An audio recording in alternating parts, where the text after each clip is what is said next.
Gaza വംശഹത്യക്കിടെ പലസ്തീൻകാരുടെ അവയവങ്ങൾ Israel സൈന്യം കവർന്നതായി വെളിപ്പെടുത്തൽ.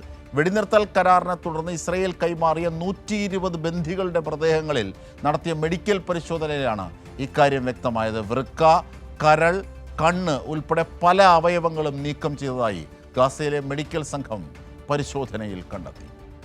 ഗാസയിൽ വെടിനിർത്തൽ കരാർ പ്രകാരം ഇസ്രായേൽ കൈമാറിയ പലസ്തീൻകാരുടെ മൃതദേഹങ്ങൾ ക്രൂരമായി പീഡിപ്പിച്ച് കൊലപ്പെടുത്തിയ ശേഷം വികൃതമാക്കിയ നിലയിലായിരുന്നു.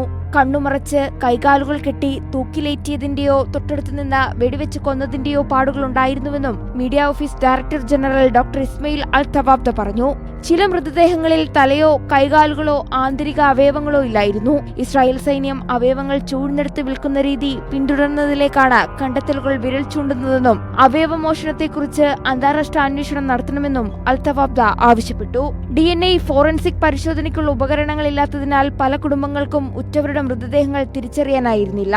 ഏകദേശം 9500 പേരെ ഇപ്പോഴും കാണാനില്ലെന്നാണ് ഗാസയിലെ മീഡിയ ഓഫീസ് കണക്കാക്കുന്നത്. അൽഷിഫ ഉൾപ്പെടെ പ്രമുഖ ആശുപത്രികളിലടക്കം ഇസ്രായേൽ സൈന്യം കടന്നുകയറി പരിക്കേറ്റവരെയും മൃതദേഹങ്ങളെയും കടത്തിക്കൊണ്ടുപോയതായും റിപ്പോർട്ടുകളുണ്ടായിരുന്നു. കാണാതായ പലരുടെയും മൃതദേഹങ്ങൾ രഹസ്യമായി കൂട്ടക്കുഴിമാടങ്ങളിൽ മറവ് ചെയ്തതായും കണ്ടെത്തി. അതേസമയം ഗാസയിൽ തലമുറകളോളം നീളുന്ന ആരോഗ്യ ദുരന്തമുണ്ടാകുമെന്നാണ് ലോകാരോഗ്യ സംഘടനയുടെ മുന്നറിയിപ്പ്.